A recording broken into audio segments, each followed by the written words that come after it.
Hi, everyone. It's just a couple minutes past 4 o'clock, so we're going to get started. Welcome. Thanks for joining us for the second virtual town hall for the Downtown Pay Parking Program. My name is Jamie Larson, and I'm the Manager of Legislative Services for the District of Tofino. I'm just going to begin with a couple introductory remarks, and then I'm going to hand it over to Aaron Rogers, our Director of Infrastructure and Public Works, who's going to start with a presentation. And then after that, we'll open it up for question and answer period. So to start off, I'd like to acknowledge that the District of Tofino operates within the territory of the Tloquet First Nation. I'd also like to provide notice to attendees that this town hall is being video recorded and will be added to the public record, as well as included on our Talk Tofino project page. The town hall tonight will begin with a presentation from Director of Infrastructure and Public Works, followed by the question period. And then please note that while we welcome healthy debate, opinions, and feedback tonight, to ensure a safe space, any comments that include racism, personal attacks, or hate speech won't be tolerated, and disruptive participants will be removed from the session. So with that, I'll hand it over to Aaron Rogers to begin his presentation, and then I'll jump back in once he's done to go over how we're going to proceed with the question and answer period. Great. Thank you so much, Jamie, for that introduction. I will share my screen, and for those of you that have seen this once before, I will try to move through it quite quickly. It's a little bit shorter than the last presentation.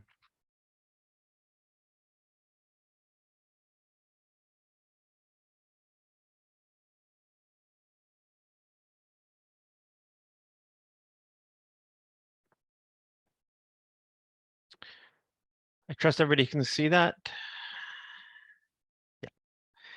Great. Well, thanks for attending this evening. Appreciate you taking time out of your Sorry, Aaron, day. I just want to jump in here. I can see you speaking in your little video on the side screen there, but we can't hear you. So I think you may still be muted.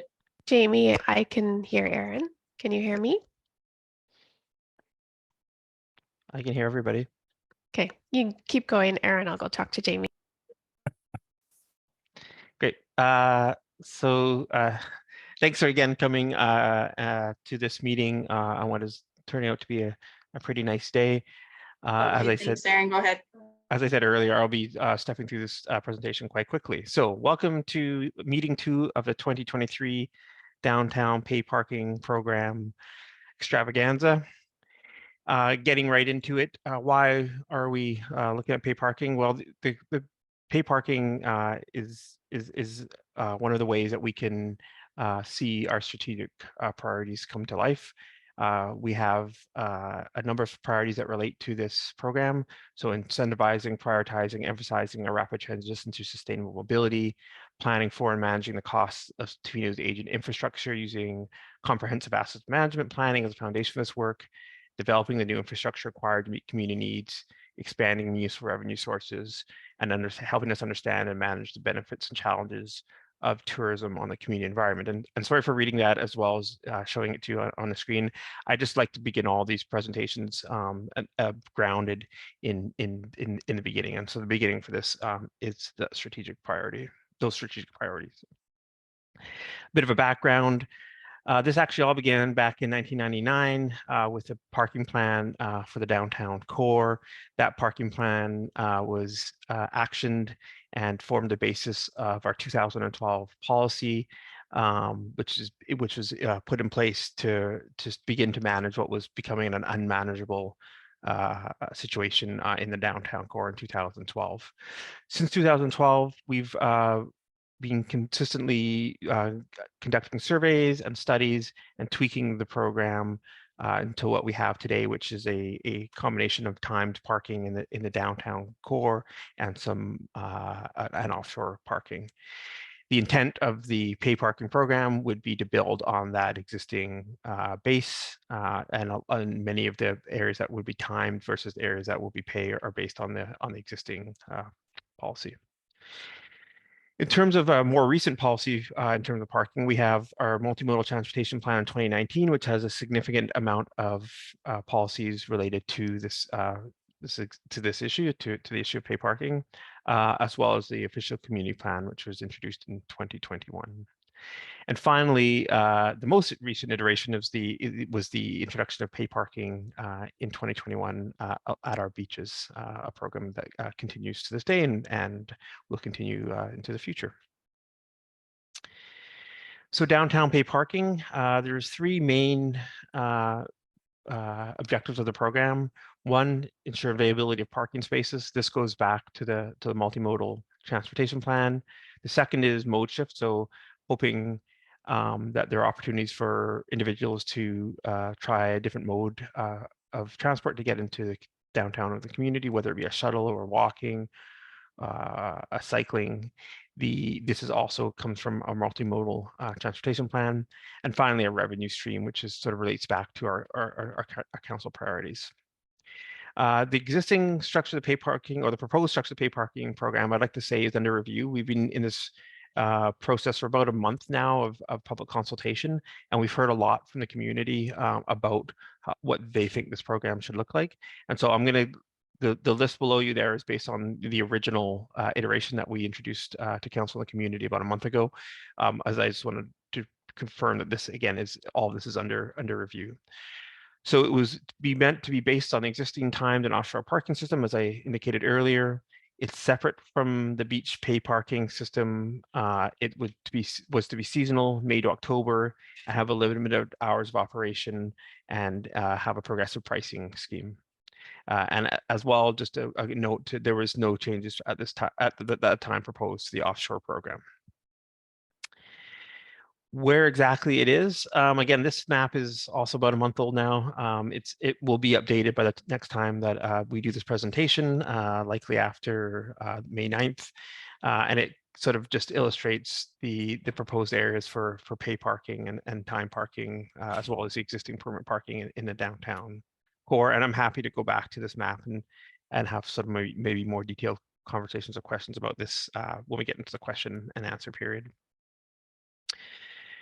In terms of revenue, revenue comes up a lot. And so we just wanted to make sure that this part was out in the front and people understood it. So at this point, based on those existing criteria that I mentioned 2 slides ago, we expect to have a net revenue of $230,000 in the downtown, from the downtown core this year, and a combined net revenue from the beach and the downtown core at about $700,000.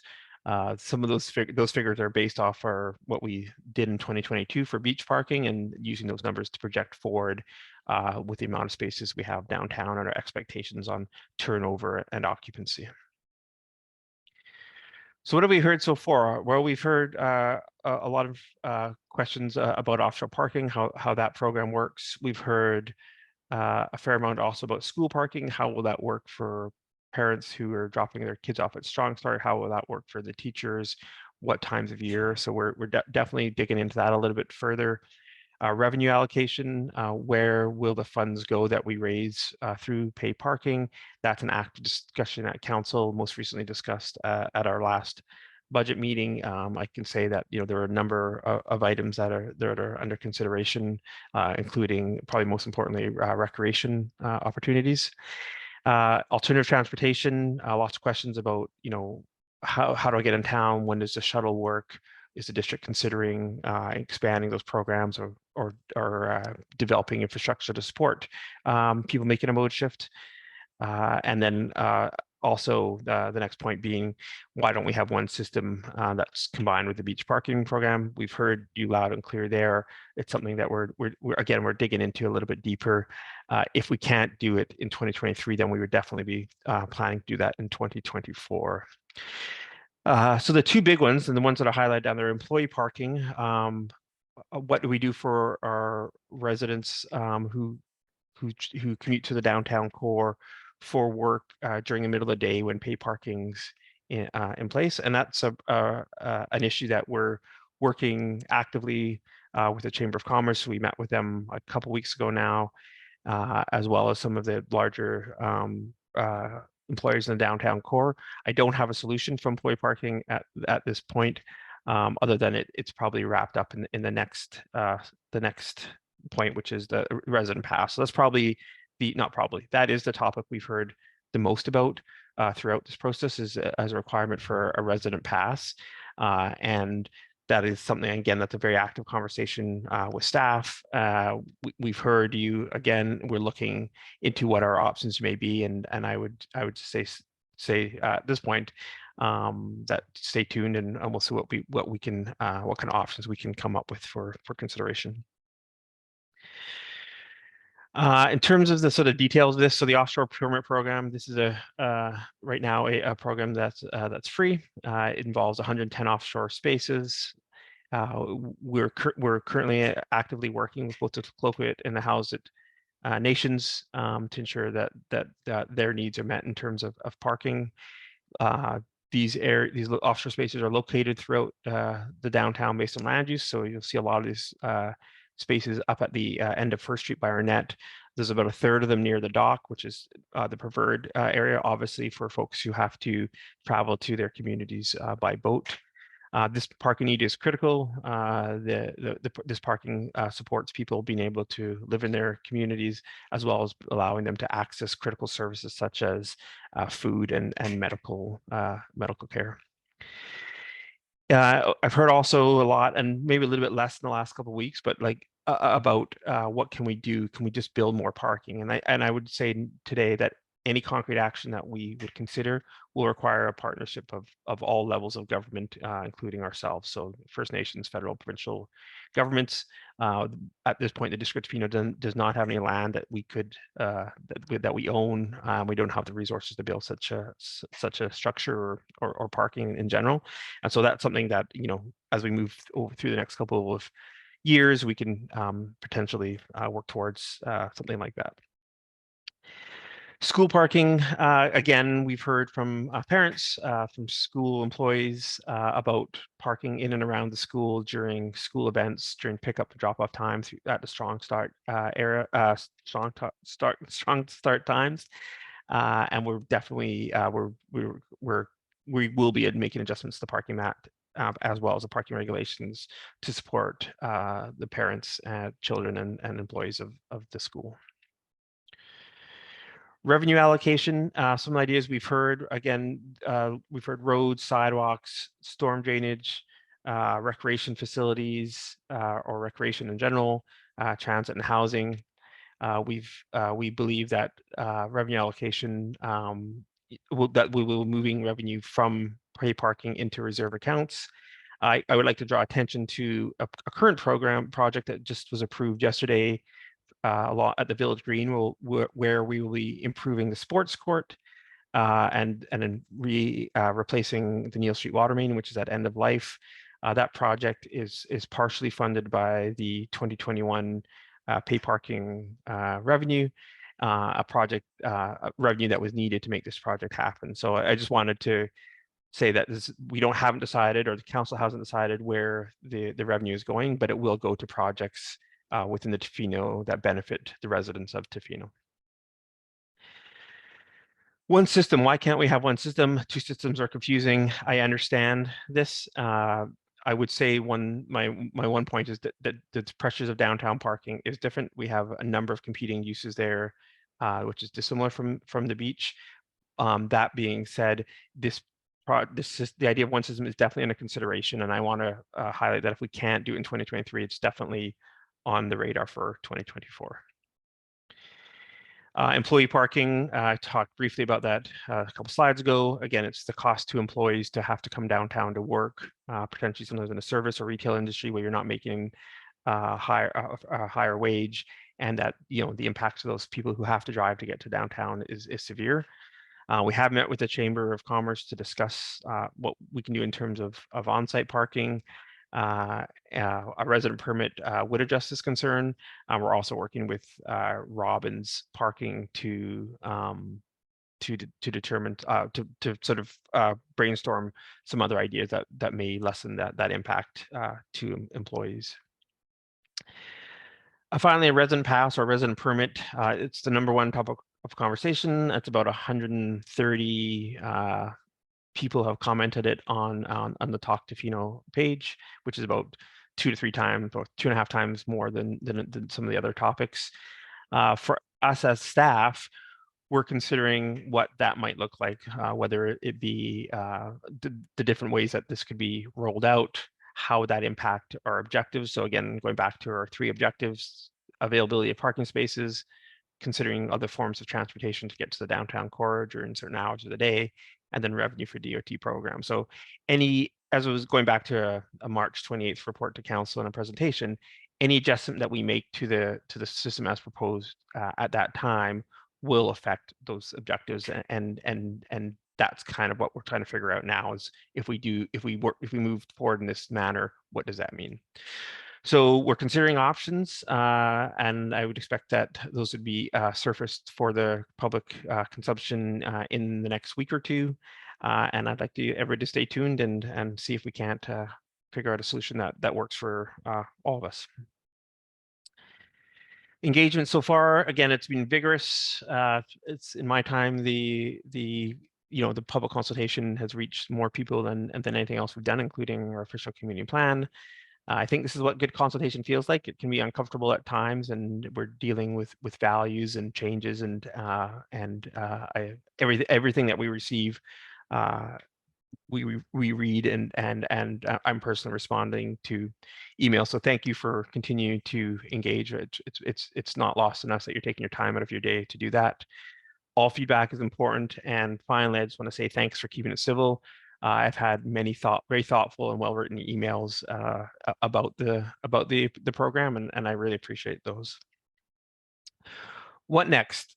Pay parking is coming to the downtown core. What it looks like, again, is up to us. We'll hopefully be back within the next week or two with the next iteration of the program. Again, we are reviewing and adjusting it based on your feedback. Feedback will be collected again after the next iteration, and we intend to refine this program as we go. The next meeting like this is to be determined. I'm not sure if it will be in person or Zoom, but likely after the report to council May 9th. So we'll make sure to reach out to everybody through our usual channels of social media and the website and any other forms of communication that we can that we'll use to make sure everybody can attend that meeting if they wish. We're currently installing meters and signage. We're thinking the start date maybe push back to early June, just based on this initial consultation period. Continue to email me your comments at or questions at parking@tofino.ca, or you can leave comments on Talk Tofino. So I went through that fairly quickly. Apologize for the fast speaking, but I just wanted to make sure that I wasn't boring those of you who have had to attend this the first meeting. So I'll stop there and hand it over to Jamie to work through the questions and answers. Thank you so much, Aaron. And thank you everyone again for joining us this evening. The next portion of tonight's session will be a question and answer period with Aaron Rogers. We also have a number of council members in attendance, and so I'm just going to take a moment to kind of adjust our screen here, and then a few notes on how the question and answer will work. Speakers will have up to 1 minute to ask a question, as well as an additional question. The time limit isn't intended to censor anyone, but to ensure equitable opportunity for all participants to be heard. Participants can sign up to ask a question by clicking on the raise hand button. So you should see a raise hand button on the bottom of your Zoom screen. So you can sign up, click on the raise hand button, and then I'll go through the list of attendees and promote you to panelists if you do have your hand raised. Just a note that Zoom sets a time limit on that feature, on the hand raise feature. So if you notice your hand's been lowered, just please keep raising it until we get to you. And then again, when it comes time to ask your question, speakers will be given access to control their video and unmute themselves. Afterwards, the speaker will be reverted back to an attendee, and you won't have access to the video and microphone function. Alternatively, if anyone prefers, questions can be submitted through the Q&A function, and periodically these questions will be read out by myself. You'll just need to enter your name and your question. We anticipate that we may receive similar questions on the same topics tonight, so in consideration of time, we might not get to repeating recurring questions throughout the session. And then just a note that this town hall is being recorded and available on the district's, it will be available on the district's Talk Tofino page in the coming days. So if anybody will be joining late, or if you feel like you missed the answer to a question, please feel free to check out that Talk to Fino page and you'll be able to review the video in the coming days. And then lastly, if staff aren't able to fully answer your questions tonight, please feel free to email parking@tofino.ca and Aaron Rogers will respond as soon as possible. So thank you again, everyone, for providing your feedback and ideas. And with that, we'll just jump right into questions. So I don't see any attendees with their hands up. I do have a couple of questions in the Q&A box, so I'll get to those first. Just give me one moment, everybody. I'm just going to start pinning council members' screens so that you can see everyone up there.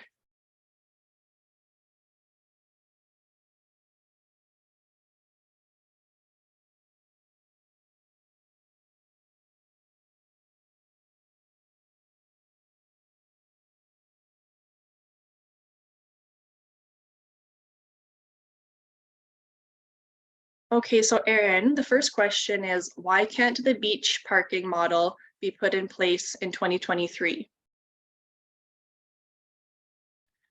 Thank you for the question. The first part of the answer to that question is that the needs at the beach are significantly different than the needs downtown. So at the beach, we have individuals who are looking to go to the beach for the day or to go surfing or spend some time there.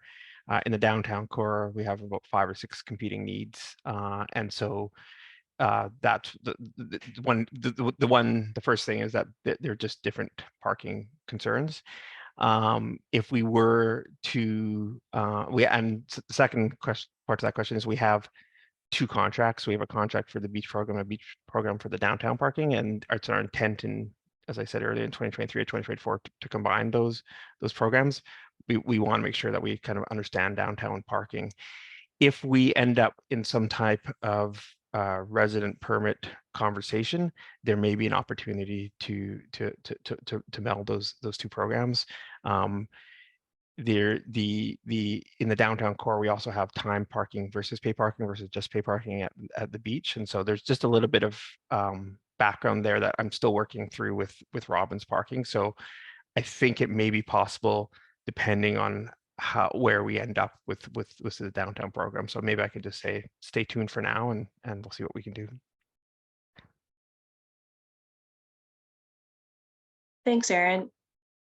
The next question was submitted through the Q&A function as well. And so this one is a bit twofold. So I'll just, I'll get through it and then I'll let you answer it. So it asks, we have been cycle riding for 11 years here on the peninsula, 8 years of which we have been living out at Long Beach. The MUP, of course, is great and improvements are fabulous to see and ride on. How are you encouraging cyclists, both new and old? Could a business in town sponsor 10 bikes, for example, for their employees, and each employee gets $10 deducted from their paycheck each week to subsidize the bike? The district and or employers help for cycle repairs, which is a key component. When it's wet and rainy, rusty, bikes require constant repair. Cycles would be very easy and an economical solution for a considerable quantity of Tahitians. That's a great question / comments. I think there was a couple of questions. The first question there was, what's the District of Tofino? So currently the District of Tofino is improving large sections of the multi-use path every year, and will be continuing to do so into the future. We are also we also expect that with some of the pay parking revenues may go towards improved alternative transportation modes, so improving more areas of the downtown core in terms of sidewalk, like we're doing at the Village Green, or potentially supporting some aspect of the seasonal shuttle stuff to give people other options. I think it's a great comment about working with employers to help them plan with their staff in terms of cycling, and something that I will raise with the Chamber of Commerce the next time I speak. I think it's a great solution and something that will help out. I think that was the only. I don't think there's another question in there, Jamie, unless I'm just looking at what I wrote down. Yeah, thanks, Aaron. I think that more or less covered it. Great question. So the next question, Aaron asks, Do you already have a contract with Robbins for downtown parking this year? Yes, we signed a contract in late March, early April.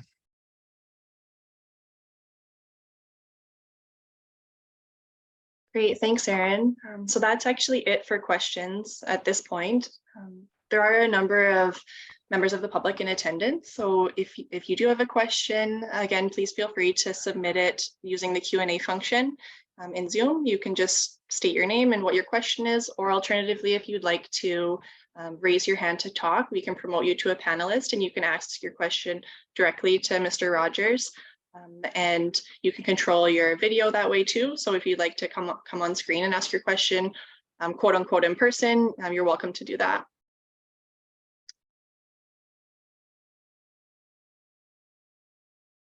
So Aaron, we have had another question submitted in Q&A, and the question is, why would you sign a contract before decisions have been made?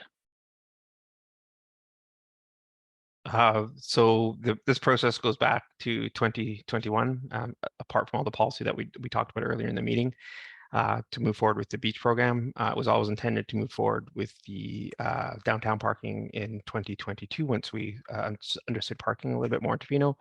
And so in 2023 and early 2023, staff brought this back to council at a January meeting where we worked together to start moving forward with the project, and then followed it up with a report to council in March 28th about the contract. So we know pay parking was coming to Tofino. That's what this contract is about. How this actually works for Tofino is up to us to decide. And it was always intended to be that. It was this engagement process that we've been in for a month and will be in for at least another month is intended to fine tune this program to respond to the objectives that we set out for ourselves, as well as to respond to what we're hearing from the community. Thanks, Aaron. Let's see, we still don't have any other questions submitted, but we do have somebody who's raised their hand. So Stephen Thick, just give me one moment. I'll promote you to a panelist, and then you'll be able to access your video and your microphone function.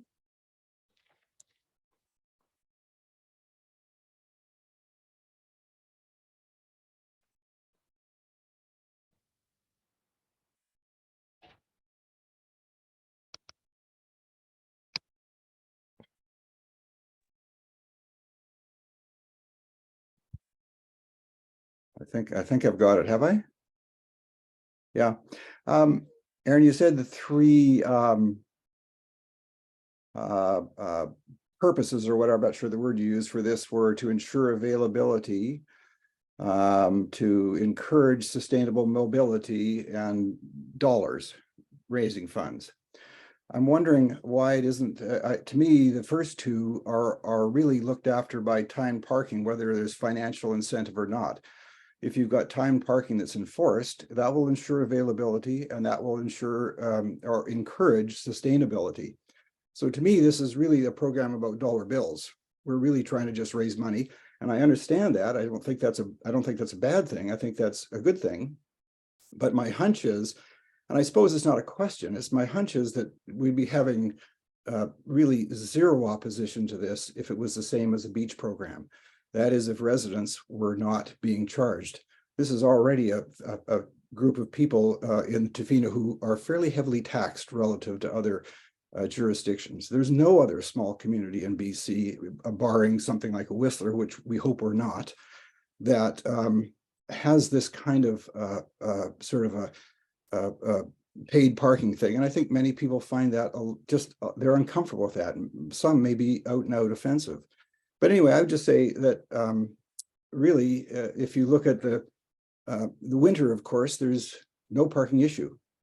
And that's because there's almost no tourists. We have offshore parking still in the winter. We have offshore parking in the summer. We've got local people in the winter, local people in the summer.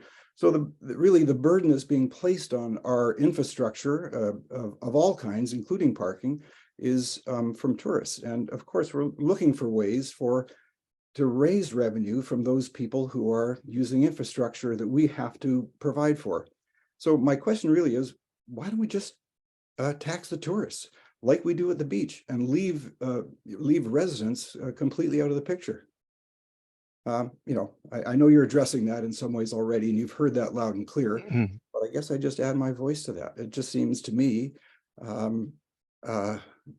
you've really created a difficult situation for yourself and for for council by trying to kind of expand this program or morph it into involving local taxpayers. I say just leave them out and go ahead. Yeah, I think those are all good comments. And as you said, what we've been hearing loud and clear for the last month. As the person in sort of heading this up for the district on the staff side, I'm not a parking expert, but I have been in conversations with parking experts. And what I understand about to your point about time parking is that it won't necessarily achieve the goals that you think it will, and it definitely doesn't achieve the third goal, which is an important goal for the district of Tofino. So sure, it meets 2, but it doesn't meet 3, and I would probably rank all 3 of those equally. And so if you're only meeting 2 out of your 3 objectives, I'm not sure you're achieving what you set out to do. If residents if we all you brought up the idea of seasonality and the fact that downtown Tofino is dead in the wintertime. I completely agree with you. You know, our time of year brackets right? Do we need to maybe shrink those a little bit from May to October, maybe down to June through to September or something like that? Because it's not just us. What happens in the Tofino is that the businesses get busier because the tourists come here to Tofino, but then our downtown residents also get increased as well. So it's not just the folks that live in Tofino now, it's the people who are serving you your coffee or selling you your t-shirt, and many of those people come downtown and park as well. And so, and I guess it comes down to whether we consider those residents or not. In the downtown core under the proposed program, again, which is under consideration, we have 290 free spaces that you can park at 365 days, 24 hours a day. We have a variety of free parking spaces for our businesses have a variety of parking spaces on their lots. You can park before, at this point, 10 o'clock and after 6 for free. So there's actually a ton of free parking in the downtown core, which I expect that residents will take advantage of, and I hope they take advantage of, because that will free up. So if we go down to a fairly short time frame on our time parking, that's going to turn over quite quickly, but it's not going to suit someone who's having a coffee at Rhino for 2 hours or going to to shop around. So they're going to want to park somewhere where they feel secure. And so we need to make sure that if revenue is our goal, that we're receiving the revenue that you say that you want, or that we want as a community, which is from the visitors, which I agree. I would like most of those funds coming from visitors. But I also think that the infrastructure and the projects that we're going to be able to do with the revenue received are projects that relate directly back to Tofino taxpayer. So we're gonna have improved infrastructure because of this. And if some residents a little bit of time have to pay a little bit of money, I'm not sure that's something that is completely off the table. So I appreciate your concerns. I agree with a lot of them. Pay parking is a way to manage a system. The system does fail in July and August. There's definitely an argument about whether it's failing in June and September, or certain times of June and September. And the only way the best way to address that is through a managed pay parking system. Aaron, I wouldn't mind adding a couple comments regarding taxation. Stephen, you and I in the past have had a few conversations on property tax, and one thing we certainly hear from taxpayers is there another revenue stream? Are there other sources of revenue we can consider? So when I think about this with my accounting brain, and I often do, but I think of it in other ways as well. I can't forget those conversations, those important conversations that we have had about alternative sources of revenue. This is an opportunity to generate revenue from outside of the community and put it back into the community where there have been pressures on taxpayers, such as maintaining the roads and the sidewalks, upgrading roads and sidewalks. That's roads, for example, is one area where we certainly lack funds, even with the collection of the CNI levy.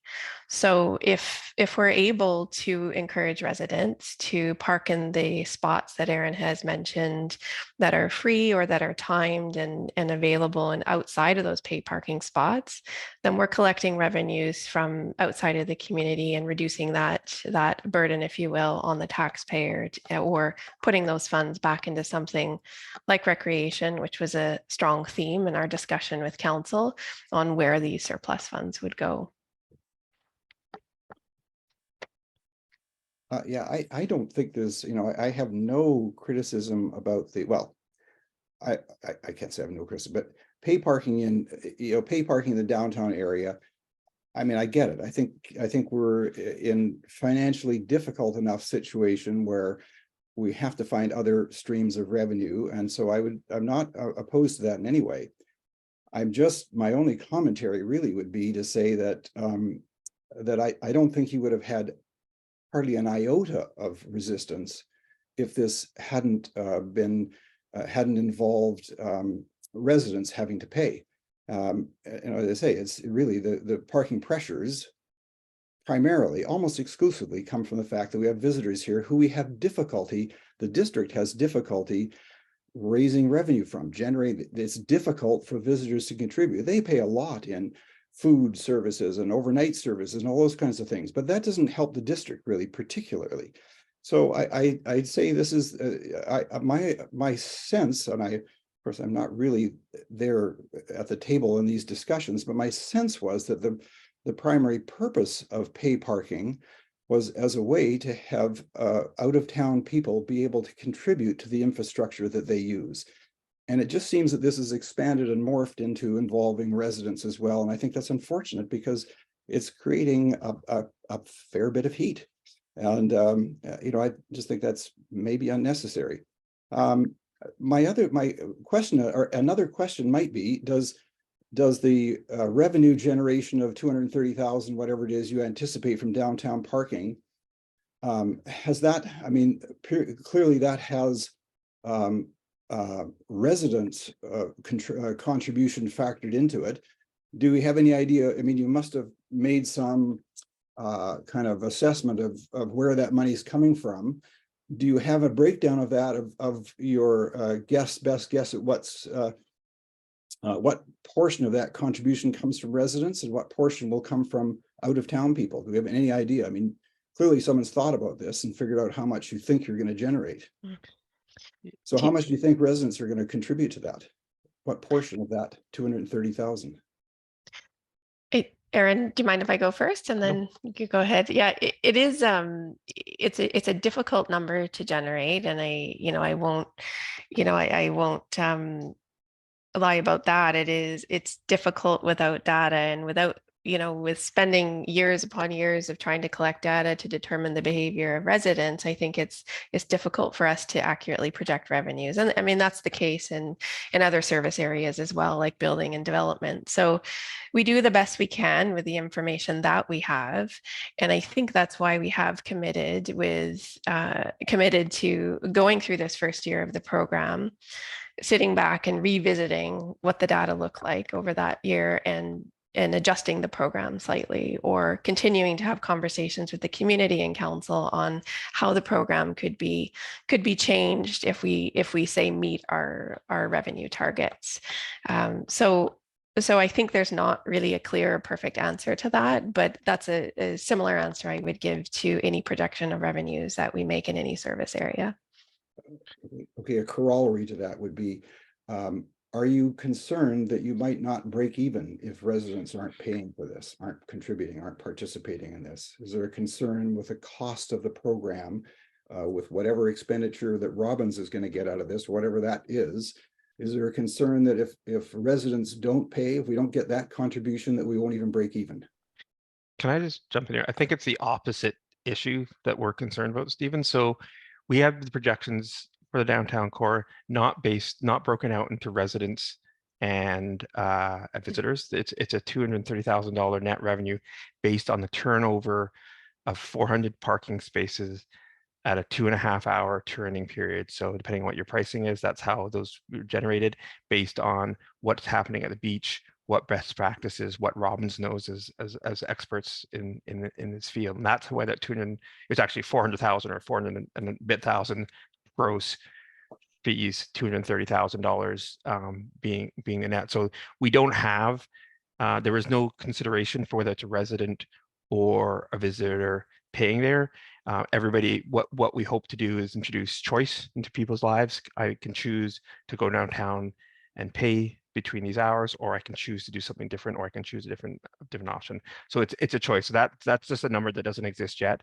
If we go through this program, we probably will have a much better idea of what those numbers are. And so, to your point, I think that the bigger risk to the program is offering free parking for all, because then we really don't know what's happening with that $230,000 revenue. Are we, as residents, occupying spaces that would normally be paid, therefore driving down the overall revenue? That would be my concern versus the other way, because we haven't factored in residents or visitors in that way.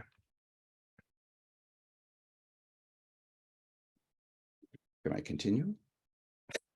I leave it to the moderator to tell us, but I'm okay.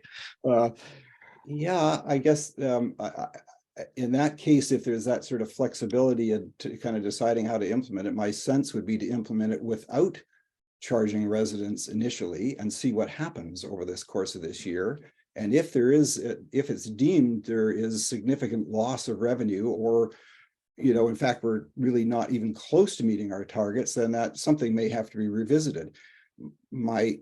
I suppose fear would be that you implement a fee generating thing like pay parking. There's not many governments that step back from that once the fees are coming in. It's pretty hard to say, geez, we're doing so well, we're gonna now not charge people. I would personally prefer to see us say, let's see this as an experimental year. Let's do this as a with the resident pass program. And if we fall way short of the objectives, then that may need to be revisited. Doing it the reverse seems to me to be unlikely. That it's much less likely, in my maybe slightly cynical view, that the district is going to give back a revenue stream that once it's been initiated. Yeah, and I understand that point. I think, understanding that pay parking is here to stay, no matter what. This is what we're implementing, as we have at the beach. Depending on who's, to your point, depending on who's paying for the majority of that. I would agree with everything you say. I think it will be one of the options that we look at. I think my concern on a data level is that without having any sort of, in terms of a resident pass, understanding who's parking where, all I have to judge how the program worked is a projection from Robbins at the $230,000, which again, we're fairly confident with, versus, and then figure out how much money we don't make it and go backwards from there, versus going through and seeing what actually happens if the program works, and then adjusting down. That would be my only quibble with that, is the quality of data we're going to receive if everybody gets free parking and we don't have any way to track who's resident and who's not, other than the numbers at the end of the year. You do on their license plates. I mean, the Robbins can go, they scan everybody's plates as it is. They should be able to generate that data and say, gee, there's 10 parking spots there, 8 of them are filled with residents and only 2 are paying. They should be able to tell you how many at any given time during the day, or cumulatively throughout the year, how much of the time each parking space was occupied by a paying customer versus a person with a pass. I would think, because that there's certainly I mean, that's the data that they look at. So presumably they can record that somehow. Maybe, I don't know, but it'd be helpful if they could. No, it's a great point.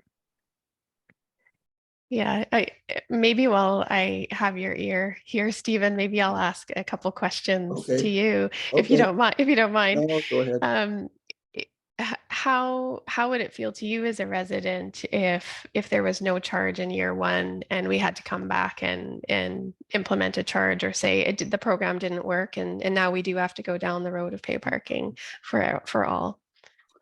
Yeah, I think that I would feel actually personally more comfortable with that, because I say, gee, you've tried this, you've tried to do it. And it turned out that residents were plugging up all the paid parking spots, and we weren't generating any revenue. And there needs to be some way to dissuade residents from using those paid spots and using other spots. So I guess I would say I would be disappointed if it happened that happened, but at least you could say, well, we've tried this, and it's just it isn't actually working very well. You could do the same at the beach right now and say, because residents use the beach, those beach parking spots are also occupied by people whose license plates are registered. So you kind of get a sense of that already, that those things happen. But yeah, at least I would say I feel a little bit. I think most residents, would be slightly more comfortable knowing that we've tried to do it this way and it hasn't worked. We haven't met our objectives, and we do have some financial imperatives. I mean, there's no question about that. Thank you. And one more question, if I may. Yeah. Let's just say resident passes, or there was a resident pass and residents did not have to pay and come into the downtown. It's hard for us to predict what behavior would be exactly, right? So we have to articulate, I think, very well to the community about where these funds will go for those that are paying for parking. And I think that's important to ensure that the residents do support the program. So if you drove into the downtown and you didn't have to pay for parking, would you make an effort to park in a spot that was a timed location or in a business lot and leave the pay parking spots for a visitor who would pay? Or how do you think you would handle that? I think that's possible. It may be optimistic because of course parking's in the summer is so tight. You're pretty happy to find any spot, no matter where it is. So I think that would be truthfully, I think that would be optimistic. It would be helpful if people understood the nature of the program, and that there were areas that were free. But of course, if they're free, guests are going to be using those as well, maybe even preferentially. Right, because they're the ones who have to pay. So my guess is that the free spots are going to be immediately taken by visitors who want to avoid paying. And I can tell you that's true because the whole street that we're down towards Tonquin. Gosh, I forget the name of streets here, but as soon as you get beyond the no parking signs, it's full all summer long with people parked there because they're trying to avoid paying. And that's just natural. I mean, I would do the same. It is natural. So I think that it's sort of a difficult one. My hunch is that those free spots will be occupied. It's a two-sided coin. You can say, well, residents are plugging up the pay spots, but residents might say the same, that visitors are plugging up the free spots. So it's kind of, I don't know. I mean, I think this is an experiment that hasn't been done yet. And I'd prefer to do the experiment first and pay later if I had to. Yeah, thank you. I think your comments help it, and it is likely optimistic for us to think that. And I think that's the risk to the program, and that's what we're trying to grapple with in terms of coming up with a solution to the discussion regarding resident passes. So if I think that's the behavior we can't predict. And I think that being too optimistic about it creates quite a bit of risk to the program. So thanks for answering those questions. I appreciate it. Okay. I'm done. Thank you so much, Mr. Thick and Nyla and Aaron. We do have some more questions that have been submitted through the Q&A, so I'll get to those in just a moment.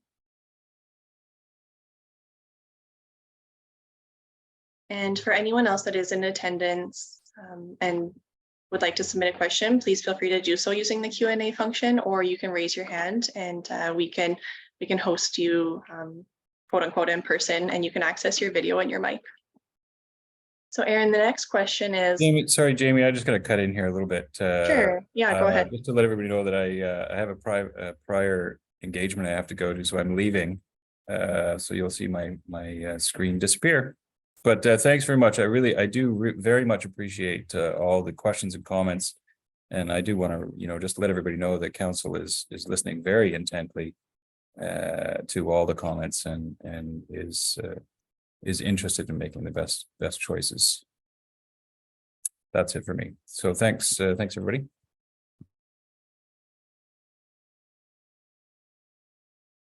Thank you, Mayor Law. Aaron, the next question asks, why is it so important that you meet your original objectives, meaning projected revenue, if the residents are not in favor and residents are looking for a resident pass similar to beach parking? Thank you. I think that's a great question. So our objectives come out of existing policy. So, for example, the multimodal transportation plan will talk about ensuring that ensuring there's always a parking space availability, and that comes from surveys of the community in 2018, 2019, where people were very frustrated and couldn't find a place to park. And so that objective comes from policy. And so one of staff's jobs, as municipal staff, is to look at our policies and then action those into reality. The second one, mode shift, again, comes out of the multimodal transportation plan and the OCP, which is intended to help align our activities as a community with our greenhouse gas emissions targets, and provide encourage a healthier community.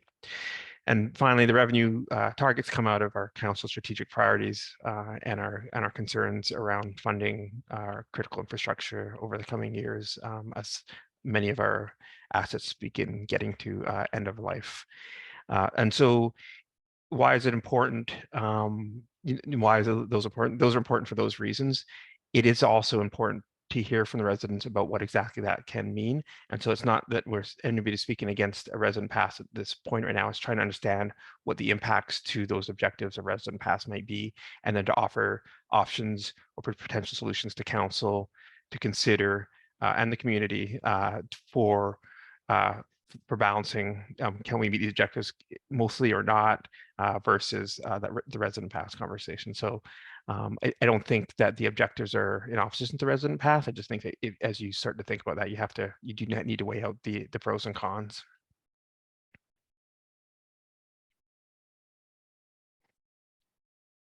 Thank you, Aaron. We do have a few more questions submitted through the Q&A. I did just want to note that we do have one participant that's asked a few follow-up questions based on a question that they had asked previously. And I just, that's Mr. Darling. I just wanted to take a note or take a minute to maybe request that Mr. Darling contact Aaron Rodgers directly for some of those follow-up questions. And then just for the sake of time, we'll get to some of the new questions today in this session. So the next question asks, has there been any consideration of having a hotel tax for Tofino instead?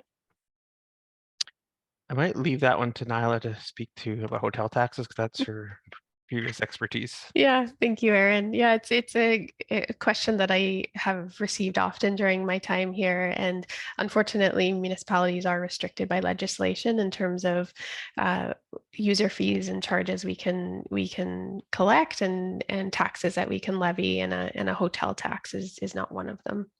It is in provincial legislation, and the province and District of Tofino is part of the Municipal and Regional District Tax Program, which is formally referred to as hotel tax.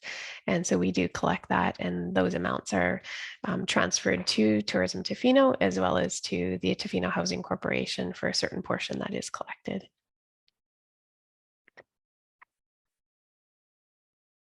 Thanks, Nyla. The next question is, why not charge residents, or sorry, why not charge non-residents 12 months a year? It's a great question. I think we spoke about this at the last meeting as well.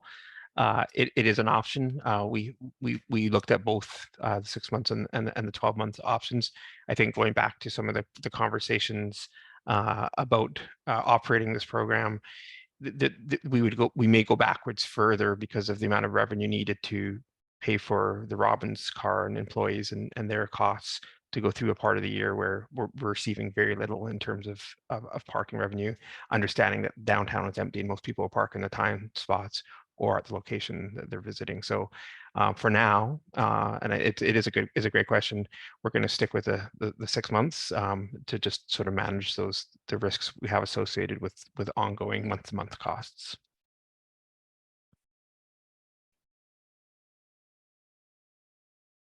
Thanks, Erin. We do have a couple more questions submitted through the Q&A, and I'll just remind attendees again, feel free to ask your question through the Q&A function, or you can use the raise hand function if you'd like to ask a question yourself and use your microphone and video. So the next question asks, is it worth doing both one free per household, additional $120 per year, a reasonable price to start? I'm not sure if you fully understand that question, Erin. I don't. I'm just reading it as you're speaking there, and I don't fully understand, and I don't want to answer it incorrectly. Maybe we could, if the anonymous entity could just reconfirm, I'd be happily try to answer that. Okay, thank you so much. So the next submission is, Jamie, yeah, sorry to interrupt you. I want to maybe acknowledge Mr. Darling's questions a little bit more regarding the contracts, and we can certainly talk about it, but I just wonder if it may be better if you're willing to come on screen and we can have a conversation about the contract with particular questions you may have. And then we can maybe get to the root of, okay, yes, it looks like Jim does have his hand up. If you wouldn't mind addressing that one first, Jamie, thank you. sure. Thanks, Nyla. So Mr. Darling, I'm going to promote you to a panelist, and then you should be able to access your microphone and your video function.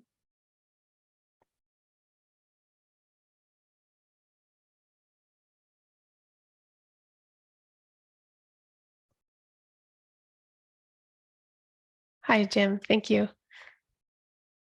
Sure. Can you hear me? Yes, we can. Okay. Yeah, just curious. I just, dealt with a lot of contracts in my life. I'm just wondering how you can sign a contract before decisions are made as to what the likely income will be. I mean, it's just sort of odd. Yeah, please explain. Do you want me to go first, Erin? Sure. Okay. Yeah, so adding in the downtown pay parking, while it is under a separate contract, it is part of one service area. And so the service area operates in surplus dollars. Projecting the revenues and projecting the expenses, we do come out with a projected surplus. And depending on how the implementation of the program goes and how we factor in the hourly rate and a resident pass, if you will, and those types of aspects to the program, it may or may not impact the revenue and the projected expenditures. So the comfort that we have is we've seen proven surpluses in the other side of the program within that service area, and that's the beach pay parking lot. And that provides us with an opportunity with that new revenue stream to evaluate how the program goes over the first year. Yeah. So Can I just, excuse me for a minute. Is it, I believe Erin just said earlier that the reason that one can't follow the same model of the beach parking is because the downtown parking is entirely different. So how do you then use the beach parking revenue stream to project the downtown parking? I mean, I just we didn't get it. I don't know what you're doing. Yeah, so we didn't use those revenues to project the downtown parking. We had a look at that parking and estimated what the revenue would be, but because we don't know exactly how it will play out, like any new service that we introduce and implement, we have the benefit of it being part of a larger service area, which encompasses the revenue stream from our back parking lot behind the municipal hall and the beach pay parking lots to cover off any potential deficit that we may see by adding in this aspect to that service. Yeah. Okay, I sort of get that, but why? How? I mean, surely the contract involves we will pay Robbins some certain amount of money. Is it a percentage of income, or is it a fixed price which you have to pay them, whether or not you make the money to pay them? So there's fixed and variable components to the contract. So aren't we taking a bit of a chance here, being that according to everyone, final decisions have not been made? Is that Is that correct? Well, I think the risk to collecting the projected revenue may lie within how we decide on the aspects of the program. For example, if we do a free resident pass, which is talked about, and or if there's a fee, a nominal fee associated with it, that imposes some risk into the program, and that's something that staff consider when we're making recommendations to council. Yeah. So That's a pretty important point you just made, is I think you're coming back to what Steve was talking about, is that you're counting on residents basically to pay for this. I mean, that seems to be the message that you're giving, whether intended or not. no, not entirely. No, I think that it's Um, just users of the parking. Yeah, but I'm sure you've done the math. Is that residents, because they live here, have to go into town, where they get their goods and services fairly regularly, right? I mean, once a day, once every few days, whatever. Tourists, somebody who's here from 3 days from Alberta, it's a whole different, I mean, the income, if you charge residents, is going to come from residents because they have to go into town, right? And so it's sort of I don't understand the thinking around it at all. And whether or not I'm just dim, or whether or not the whole communication process here is a little bit challenging. But the reality is, if residents are not given a pass, the money is going to come from residents. And so it's, and residents can't not go downtown during the summer months. I mean, that's another part of this. I just don't quite, I don't quite get the thinking through this. I don't think it's clear what your revenues are going to be. I don't think you know what your revenues are going to be. And it seems to me, residents who are trying to live here, it's becoming more difficult to live here with the costs and the taxes and everything else going up. Because they need to use the downtown core, are essentially being penalized here because they live here.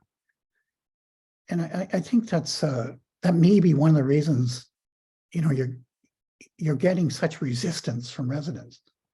I agree with Steve. I mean, I think if you made residents a priority here in terms of helping them out, you would probably have a lot less resistance to this sort of bigger picture of trying to raise further funds from tourists. Anyway, I've said what I meant to say. It's not clear to me. I'm afraid I don't get what you're trying to do. So I could maybe just jump in with two comments, just from my perspective. And again, thanks for the questions. To the first point, when the beach program started, we didn't know what the revenues were going to be either. And at the time, it was estimated to be around $500,000 net-ish. And then when the program was rolled out and we offered free passes, that revenue turned out to be closer to about $330,000. And so I can't tell you if the free pass is that $170,000 is the value of that, but I can tell you that that's the projection. It was again taken in, you're taking your best guess. You're talking to Robbins, who does this for a business. You're looking at what we've done in the past. We understand what our occupancy is in the downtown core in the summer months. We've got multiple surveys and studies about that. So what that $230,000 does is not it represents an educated guess based on all those factors there, and an educated guess by professionals in that field. So I just wanted to say, like, it's not that we don't know how much revenue we're going to make. We do know how much revenue you're going to make if it was rolled out exactly as it was first presented. As we go through the process of consultation and the community expresses its concerns about free parking or resident parking, that's what the uncertainty is. And it's something that we brought forward, to council earlier, just that understanding that this program will, we project this program will give us $230,000 net if we follow these rules. As we start to adjust those rules to accommodate the community's needs, that's the number that we don't know, and that's the risk that we're talking about. To the second point, to your point about residents having to go downtown every day, we understand that it's why the program was originally designed, and again, maybe will be modified to try to mitigate that issue as much as possible. So offering 290 free time spaces in the downtown core that turn over every hour, ensuring that working with our community partners in the employers downtown to allow people to park on their lots, reduced hours, making that the hours that people, having 10 o'clock, so you can get to town before 10 potentially, or you can get there after 6, and then the seasonality of the program. So those were put in place to try to mitigate some of those concerns that you're talking about. I'm not pretending to say that will mitigate all concerns for everybody all the time, but that was the approach that we took, recognizing the concerns that you just spoken about. I'm sorry, I mean, okay, thank you. I'll just thank you for that. I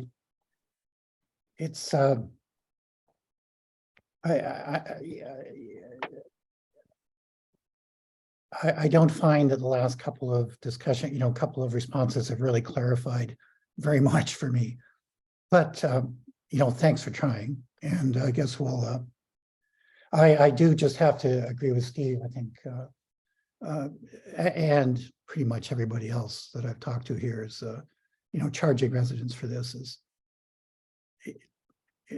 it's just not a good idea. It's going to lead to a lot of confusion. So anyway, thank you. Thanks, Jim.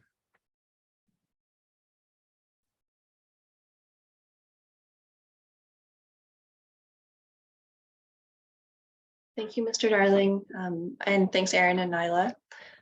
We do have a couple more submissions that we received through the Q&A function. That both of them are more comments. So Aaron, I'll read the first one, and then you can respond how you like, and then I'll read the second one, and then that's the only questions or comments that we have left. So if anyone is in attendance that has another question or would like to speak directly to staff, please feel free to make any submissions through that Q&A function or raise your hand, and we'll grant you access to your video and your microphone. So the first comment, Aaron, it's a little bit of a follow-up on the bike infrastructure, and it says, surely you need to put cycle options in place during this time, not after you turn a profit. Examples such as more bike repair poles like the one on the corner of 3rd and Campbell and at Hotel Z, more bike lock stands, working with Tofino Bike Co. to create more repair options for local cycles so you can keep Tofetians rolling. Great, love those comments and those questions. Yes, what I would say is that we are currently about to undertake another section of the multi-use path. So we're going to improve quite a large section of the multi-use path this year as we move through this process. The bike repair poles one is a great comment, and we hope to see more of those soon. That one was actually provided by a grant, and so again, this goes back to this idea is we don't necessarily have the funds available to allow us to do some of these improvements, and doing this process will help us get there. So it's going to be a bit of an iterative process of funding from this program to infrastructure. I think I would take all of these as great comments, and I'll take notes on them. We have flagged the idea that in doing this that we may be deficient. If this program works, we may be deficient in cycle racks. And it's something that my staff is currently looking into locations as well as cost of that to see if we can use one of our existing budgets to potentially purchase and install cycle racks quite quickly through the summer. So I think those are both great comments. I think we'll be doing it during and after to maybe finalize that answer. Thanks, Aaron. So the next one is, this is the question or comment that was resubmitted by the anonymous attendee, and it says, worth doing both. For example, one free resident pass per household, and then additional passes for $120 per year, which is a reasonable place to start. Yeah, I think great question. Sort of going back to this, the idea of a resident pass or a resident permit. I think the anonymous attendee is suggesting that perhaps residents be given a free pass and then an option for a second pass at $120. This is a similar format as what staff has presented for the downtown resident permit. So comment received, and we'll consider that as we move through the various options that we'll be presenting to council in a couple of weeks. Thanks, Aaron. Another question that was just asked is, has staff considered how this plan might increase or decrease the sense of community in town? I would say that probably not overtly considered that. What staff have considered is the policies that were created through community consultation. So the, primarily I'll go back to the multimodal transportation plan or the official community plan, which both involves extensive community consultations. And so it'd be my hope that as a community, we could see the benefits of this program, the benefits to our recreation program, which we're sorely lacking, and perhaps through the funding and the funding of recreation, create a closer knit community through being able to recreate together. So that would be my answer. I would just, again, just clarify, I have not overtly considered this exact question. Thanks, Aaron. We do have a member in attendance that would like to speak and potentially use their video. So Natasha Barrett, I'm just going to promote you to a panelist now, and then you'll have access to your microphone and your video functions.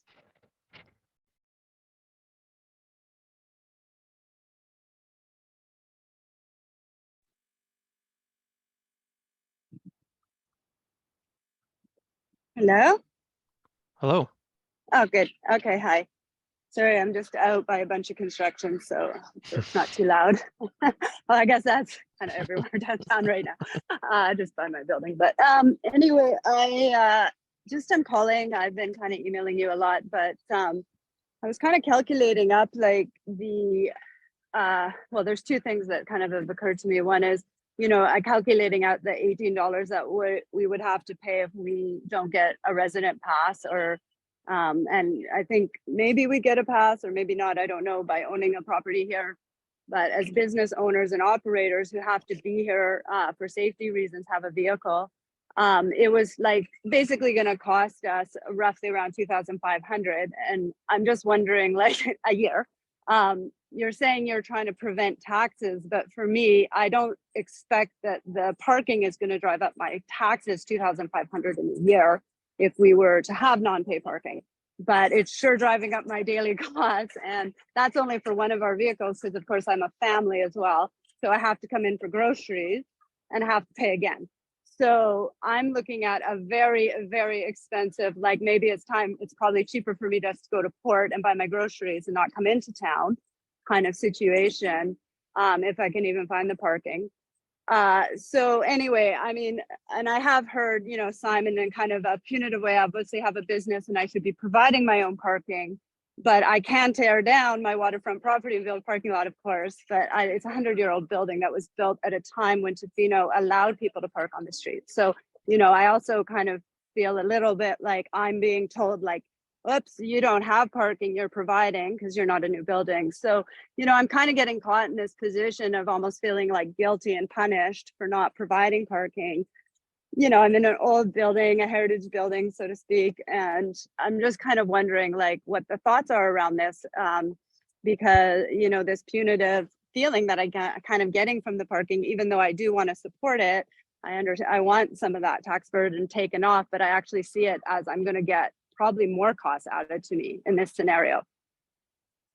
That's one question. I do have a second question too. That's kind of a business question as well. That just came up as well, if that's okay, if there's room. Yeah, I'm not sure if this is the best forum to dig down into your property. I'd be happy. Right. I'd be happy Right. to do so, but or we could sit down and meet and sort of just go through the the details of the property. I was just flipping open the map there and looking at the property, which I'm familiar with, and your parking challenges going back to when I used to work with your mother, Yeah. and the driver that was developed there for the apron that was developed for your driver along the side. So this is funny, sort of bringing back old memories for me. But I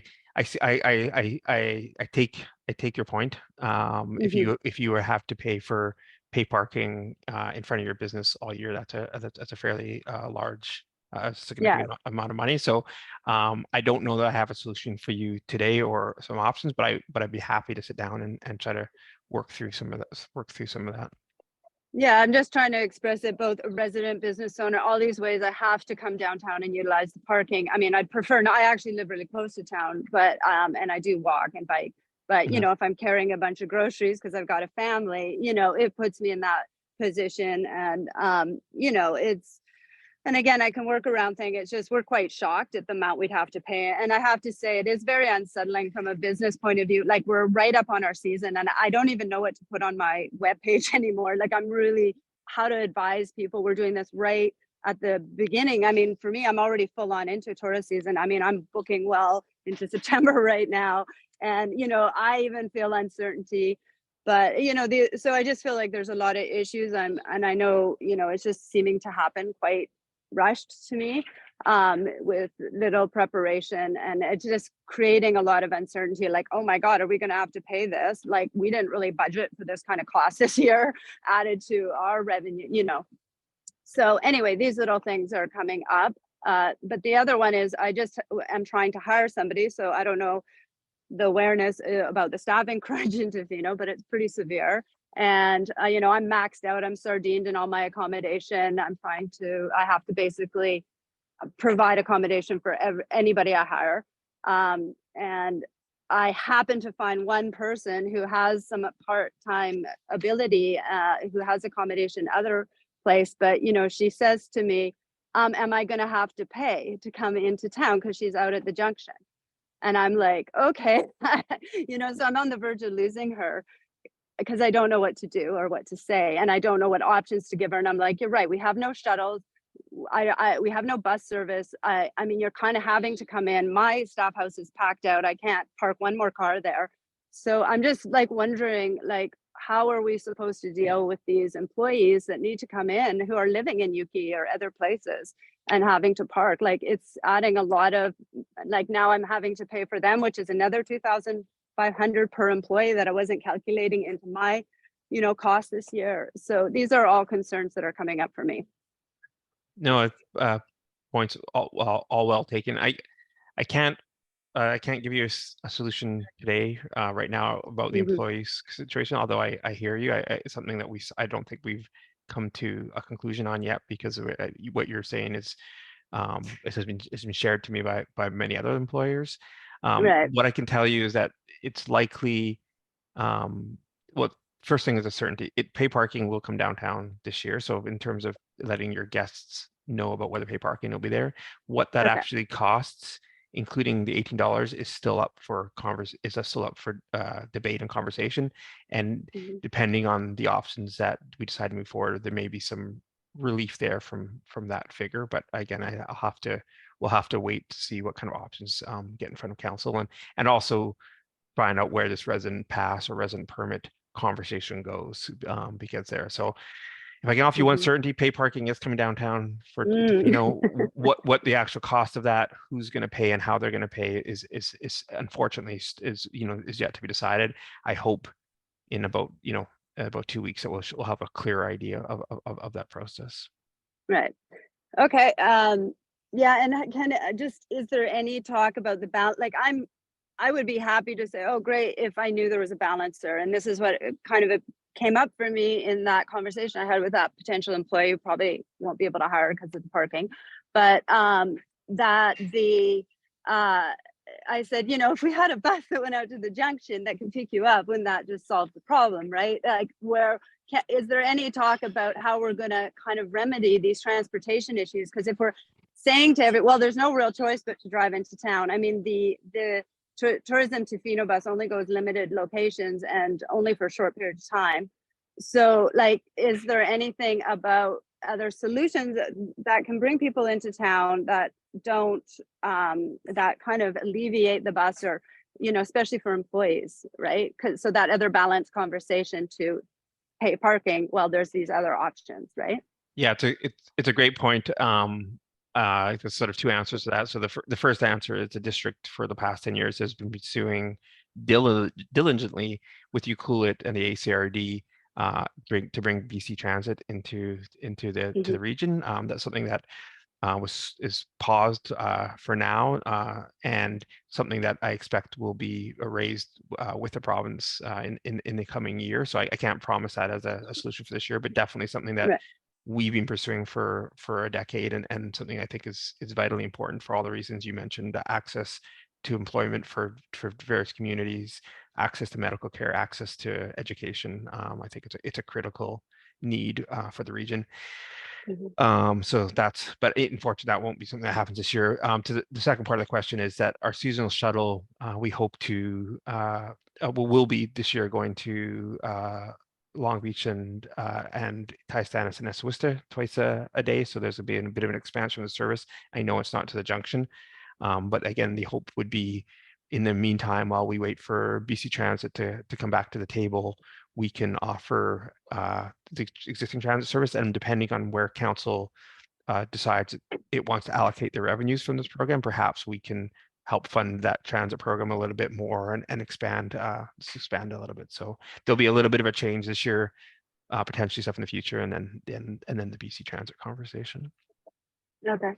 All right. Well, thank you very much. I'm sorry. You might have said all this. I just got on. I was at work, so I could only catch the last little part of the meeting. And when is this all going to council? I actually thought this was a council meeting. I didn't know. We hope, again, it's not set in stone, but I'm as a staff person targeting May 9th for the next May report to 9th. come to council with in consideration of what we've heard from the community and potential options to move forward. Okay. Well, thank And that just means that we won't have paid parking probably until sometime in early June, I would imagine. So again, nothing is set in stone, but we've shifted a couple weeks into the summer already. Okay. All right. Well, thank you. I hope I haven't made you repeat things, but No, appreciate your time. That was great. Thank you. Okay. Bye-bye.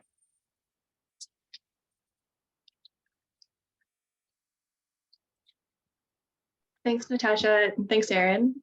That's Thank it for questions that have been submitted.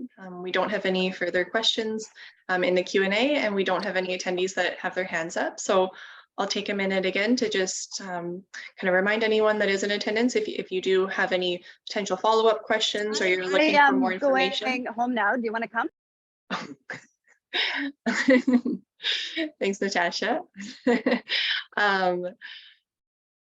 Yeah, if there is anyone else in attendance, then please feel free to submit a question in Q&A, and we'll just give it a minute here to allow people to take the time to maybe type up a question if they have one.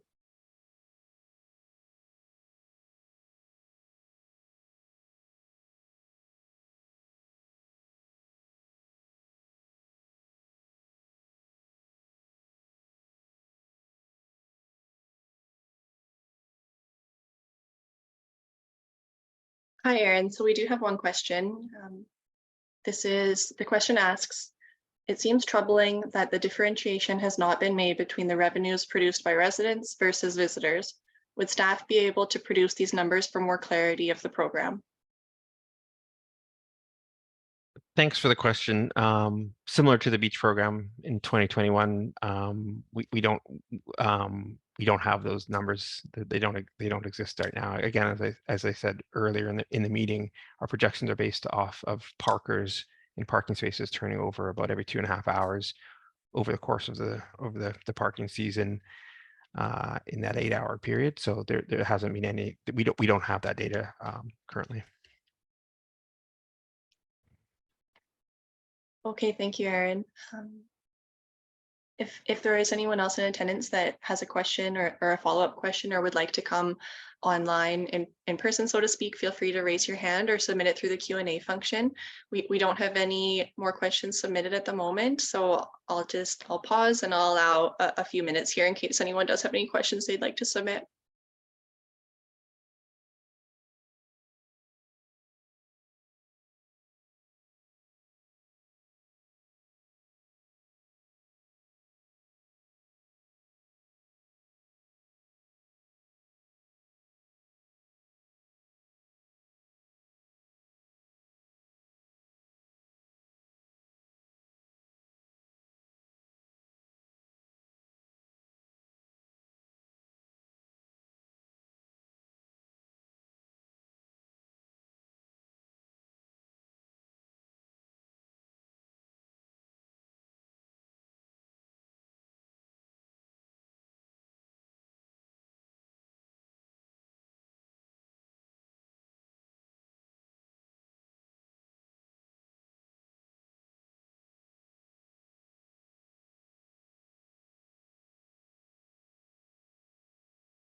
Hey, Erin, we do have a follow-up question. We've had a couple just submitted.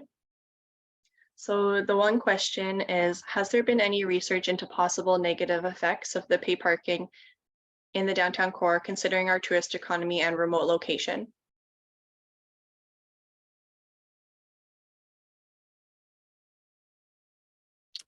Thanks for the question. Jamie, could you just repeat that? Has there been any negative effects considered based on our location? Sure, yeah, I'll repeat it. The question asks, has there been any research into possible negative effects of the pay parking in the downtown core, considering our tourist economy and remote location? Okay, great, thanks. No, not particularly like to speak specifically to that question. We have a program that we know works for our beach program, so we're expecting positive impacts. Understanding how parking works and working with our consultants and looking at data, we expect that pay parking in the downtown core will help manage a failing system. In terms of negative effects, it hasn't been expressly considered. Maybe if the questioner would like to, provide us a little bit more clarity around what they mean by negative effects to who that kind of stuff, that might help me answer the question a little bit more eloquently.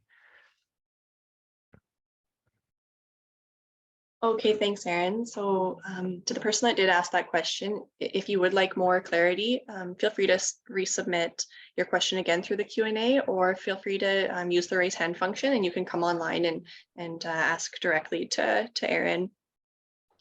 Erin, we do have a follow-up question. Great. So it's a follow-up question to the previous question about the differentiation between residents and visitors. Mm-hmm. And it's, could you make an estimate to better clarify the revenue? I think it would be valuable to have a breakdown in percentage. So a better estimate of the revenue?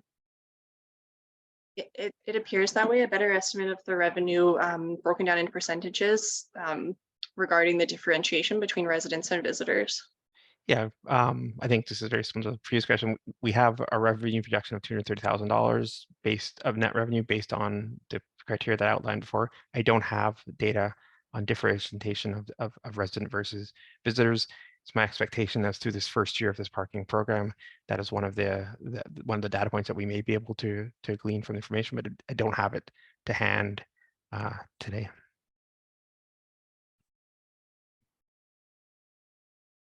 Okay, thanks, Erin. That's it for questions. I know that one of the questions that was just submitted might potentially have a follow-up come in here in a moment, Okay. so we'll give it a second. And if there's anyone else in attendance that has any questions, please feel free to use the Q&A function or the raise hand feature. Okay, Erin, we did receive that follow-up question. Great. So it says, thanks. I've heard that pay parking has had negative impacts on businesses located in downtown areas. So wondering if there have been considerations to possible impacts to local downtown businesses. That's a great question. Thanks for the clarity. This is something that we discussed with the Chamber of Commerce at our meeting. My takeaway from that was that the businesses were generally in favor of parking that turned over. Again, it depends on your business. So if you're a tour operator, you're going to a program that causes your customers some costs. So if you're parking for 4 hours and having to pay for that, that was an issue. And then there are other businesses such as restaurants and retail services that we thought that this would actually significantly improve their business and their bottom line. One anecdotal comment was somebody who was concerned when the original time parking went in downtown core, and then quite quickly about their impacts to the business, but quite quickly realized that it was a boon to their business, and that business owner shared with me that for that reason they would support pay parking in terms for the visitors. Again, the Chamber of Commerce did bring up the idea of a resident pass, so I think this is something that will be most likely beneficial to the downtown businesses versus something that's not. We know this this happens in other communities as well. The one that was, the resort community that was, not our size, but closer to our size, and say something like Whistler's as Harrison Hot Springs, they've introduced this program to manage their parking. They were finding that there were a lot of people parking downtown that was then clogging up and not allowing other people to come in and visit businesses. So in the same way that sidewalks and parking sidewalks have encouraged business or supported business through our downtown vitalization program. We expect that Pay Parking will support most businesses in the downtown core that way, with the exception of trying to work out a solution or something to help out some of the tour operators that operate in downtown core, such as Ms. Barrett, who asked those questions a couple of individuals ago.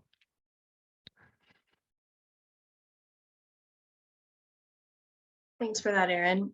We do have a comment that was submitted, and it says, I totally agree with Mr. Thick.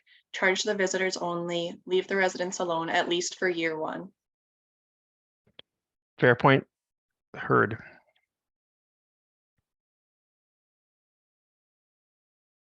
Thank you. So that's it for the questions that have been submitted. I think that we'll give it a few more minutes here. If anyone in attendance does have any questions, please feel free to submit it again using Q&A or raising your hand and coming online with your video and microphone. We'll give it a couple minutes here, and then if we don't receive any more questions through that Q&A function, or if nobody wants to come online and speak, then likely we'll end a little bit early. But we'll give you a few minutes to type up a question if you have one.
Okay, I don't see any more questions submitted, and I don't see anyone with a raised hand in attendance. So I think that that wraps up all of the questions that we have here tonight. Aaron or Nyla or any members of council that are in attendance, do you have anything you'd wish to add before we close it up for the night? Nothing further to add. I just wanted to thank everybody for attending and for all the questions and the comments. It's very helpful to move through this process with receiving this feedback from the community. So thanks for taking the time out of your evening to attend the session.